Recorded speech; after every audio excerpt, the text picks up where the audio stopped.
Assalamualaikum warahmatullahi wabarakatuh. Para pendengar Pro 2 RRI dimanapun Anda berada, para kaum muda, mudi, khususnya di Kota Lok Sumawe yang kami muliakan. Alhamdulillah, wassalatu wassalamu ala rasulillah wa ala alihi wa sahbihi wa mawalah, amma ba'd.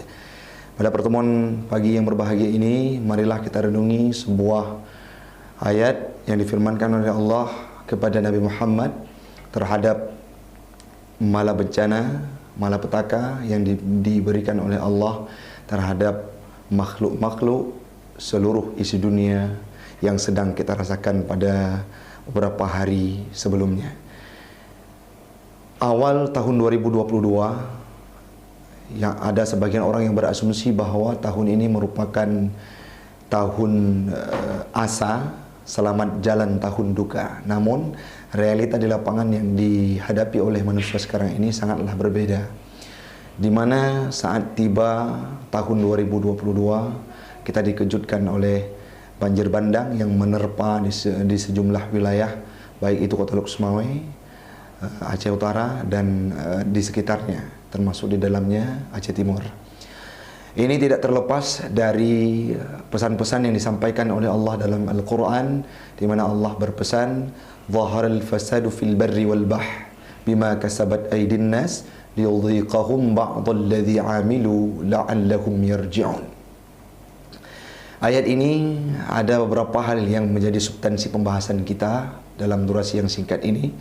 Yang pertama, telah nampaklah, arti dari ayat itu sendiri telah nampaklah kerusakan di daratan dan di lautan. Biqahtil matari wa qillatin nabat. Demikian ungkapan Imam Jalaluddin As-Suyuti dalam tafsirnya. Beliau menjelaskan bahwa kerusakan yang terjadi diakibatkan karena terdampaknya kurang curah hujan, kegersangan, dan sedikitnya perairan air di sungai-sungai, sehingga akan berakibat kurangnya persediaan buah-buahan, dan semua itu sudah kita rasakan.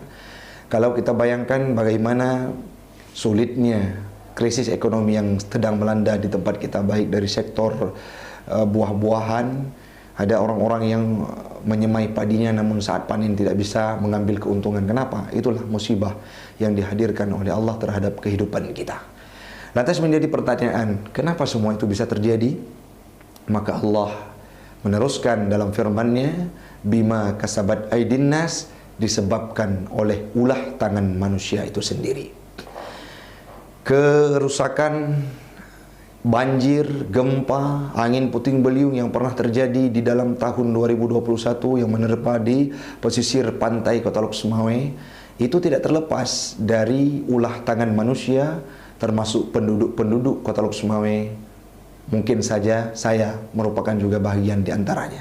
Artinya ini menjadi sebuah introspeksi bagi orang-orang yang berada di wilayah Lok Sumawe, dan terutama kepada pemuda-pemudi, yang mana kita harus merubah apa yang dimaksud dengan ulah tangan manusia dalam ayat tersebut.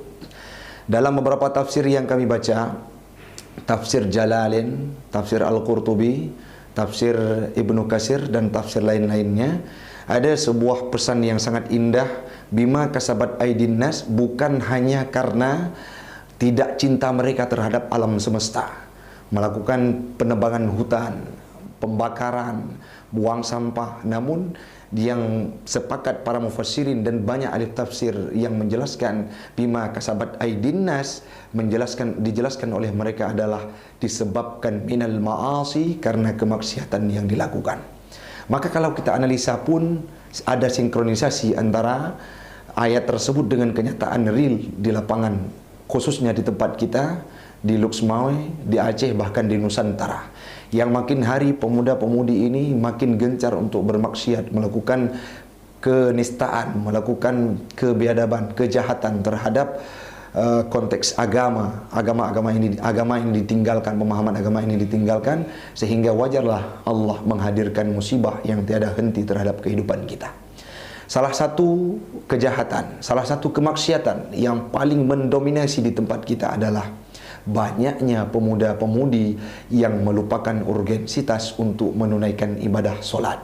Jangankan untuk solat berjamaah, solat sendiri saja dalam sehari semalam 5 waktu yang dibebankan oleh Allah menjadi hal yang tidak ada beban dalam kehidupan para pemuda-pemudi kita dan seluruh masyarakat khususnya di Kota Lok-Sumawe. Inilah yang perlu kita introspeksi, kita robah, di mana dengan ada perubahan ini akan memicu kurangnya bala, kurangnya musibah, kurangnya malapetaka yang dihadirkan oleh Allah. Ustaz, benarkah demikian? Coba kita analisa. Kehidupan Aceh pernah menempati suatu tempat, kondisi di mana baldatun thayyibatun wa rabbul ghafur, padi, aset alamnya, semua sumber daya alam yang luar biasa, masa kerajaan Sultan Iskandar Muda yang menjadikan hukum dalam negaranya berpatronkan kepada syariat Islam, sehingga rezeki yang diberikan oleh Allah melimpah ruah terhadap kehidupan kita. Bahkan Allah menjanjikan dalam surah Al-A'raf akan dibukakan pintu rezeki angkul lijanib dari berbagai penjuru bagi orang-orang yang bertakwa, bagi orang-orang yang beriman. Apa makna iman? Iman adalah orang yang tasdiqum bil qalbi wa iqrarum bil lisan wa amalum bil arkan. Sedangkan takwa itu imtisalu awamirillah wajtanibu nawahihi, menjunjung tinggi semua perintah Allah dan menjauhi segala larangannya. Kalau dua hal ini sudah kita adopsikan dalam kehidupan kita, yakinlah musibah dan malapetaka tidak hadir dalam kehidupan kita.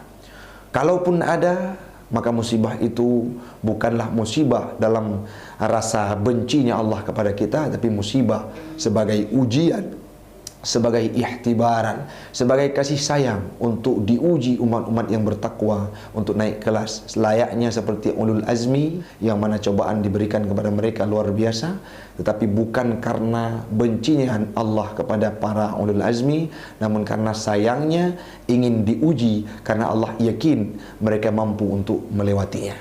Maka kembali kepada topik yang kita bahas, dhahrul fasadu fil barri wal bahr, kerusakan di bumi, di lautan, di daratan, semuanya itu yang kita rasakan selama ini, baik itu banjir, angin puting beliung, longsor, gempa bumi, dan hal yang lain, krisis ekonomi, krisis sosial, bahkan pandemi COVID-19 sampai detik ini belum ada orang yang mampu menjelaskan bahwa itu sudah usai.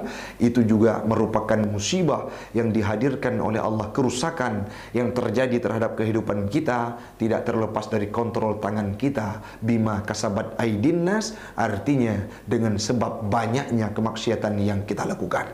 Maka sudah sampai masanya, marilah wahai muda-mudi generasi bangsa, para pendengar Pro 2 RRI yang kami muliakan khususnya di Kota Lok-Sumawe, pemuda-pemudi, tingkatkanlah potensi dirimu, kualitas dirimu untuk beribadah. Penuhilah saf-saf jamaah di masjid-masjid, penuhilah deretan-deretan untuk kajian majlis taklim, penuhilah dirimu, waktumu dengan bermuamalah, dengan bermuadhabah terhadap syariat Islam, terhadap ilmu pengetahuan agama, sehingga semuanya akan diberikan kedamaian oleh Allah. Mudah-mudahan bermanfaat bagi saya dan kepada para pendengar sekalian. Assalamualaikum warahmatullahi wabarakatuh.